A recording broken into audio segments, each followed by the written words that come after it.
In his message this year for January 1st, the World Day of Peace, Pope Francis has asked Catholics to reflect on "Forgive us our trespasses, grant us your peace," emphasizing forgiveness, justice, and solidarity as pathways to hope and peace.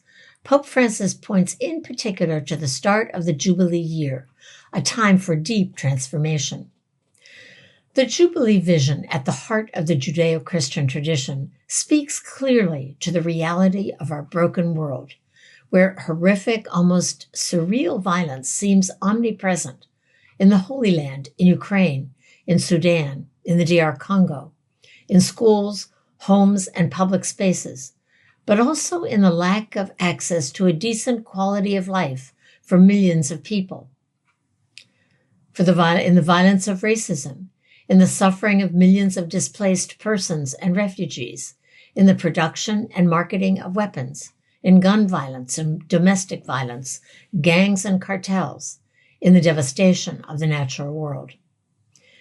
Each week on the Sabbath, every 7 years during the Sabbatical year, and finally during the Jubilee year, every 50 years, we are challenged to rearrange everything toward harmony and balance on a personal and societal level, centering nonviolence in our lives, in our communities, and in the public square.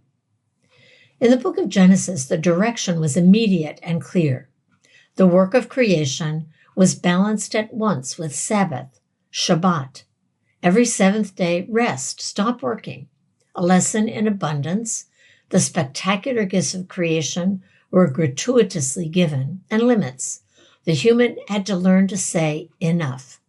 A lesson in nonviolence to the worker and to the earth. Every week, a Sabbath. Every 7 years, a sabbatical year. After 7 sabbatical years, the Jubilee, all rooted in right relationships. Neither people nor the earth were to be exhausted or exploited. The Jubilee year offers a time for the land and the people to rest, for forgiveness of debts, the return of land to its original owners, and the release of slaves.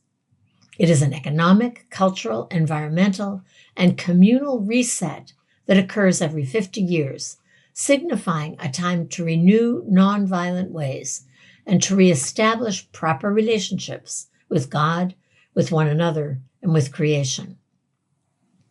Isaiah proclaimed the Jubilee's good news. "The Lord has sent me to bring good news to the oppressed, to bind up the brokenhearted, to proclaim liberty to the captives and release to the prisoners, to proclaim the year of the Lord's favor." And Jesus made Isaiah's words his own at the beginning of his public ministry, presenting himself as the fulfillment of the year of the Lord's favor. Just as Jesus taught his disciples nonviolence, to love their enemies, so was Sabbath Jubilee a common theme in his stories and parables.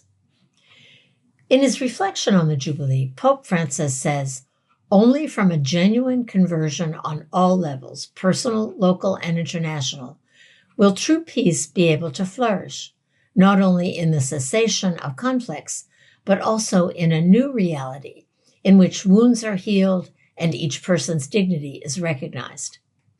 He lays out a direct challenge to incorporate into the Jubilee year in 2025 specific and truly radical changes to the way the world is now working. Sporadic acts of philanthropy are not enough, he says. Cultural and structural changes are necessary so that enduring change may come about. Pope Francis goes on then to make 3 specific proposals in the context of this Jubilee year. First, debt cancellation and a new financial framework. Second, elimination of the death penalty in all nations. And third, creation of a global fund from a fixed percentage of the money earmarked for armaments to eradicate hunger and facilitate in the poorer countries educational activities aimed at promoting sustainable development and combating climate change. The Jubilee is calling for nothing less than a paradigm shift to a world where right relationships between humans and with the earth shape political life and the global economy, for a transformation from perpetual direct structural and systemic violence to nonviolence. It is a very demanding but extremely urgent shift. And well-organized nonviolent action is the only way to accomplish such a deep transformation. Pope Francis says, we cannot be content to hope. We have to organize hope. But how will this organization of hope take place? How will these necessary cultural and structural changes happen?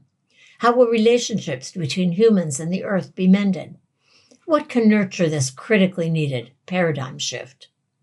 The gift of this moment in time, the opportunity of this focus on Jubilee, is that it specifically, clearly invites us to begin this reimagining task.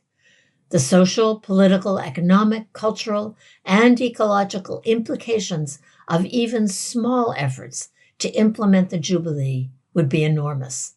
To stop producing and consuming, to allow ourselves to rest, to stop exploiting and polluting, to allow the earth to rest, to stop running in order that we might nurture relationships. Even the possibility of transformational change is a claim on hope. It is the good news we await with great joy and hopefully a basis for peace on earth.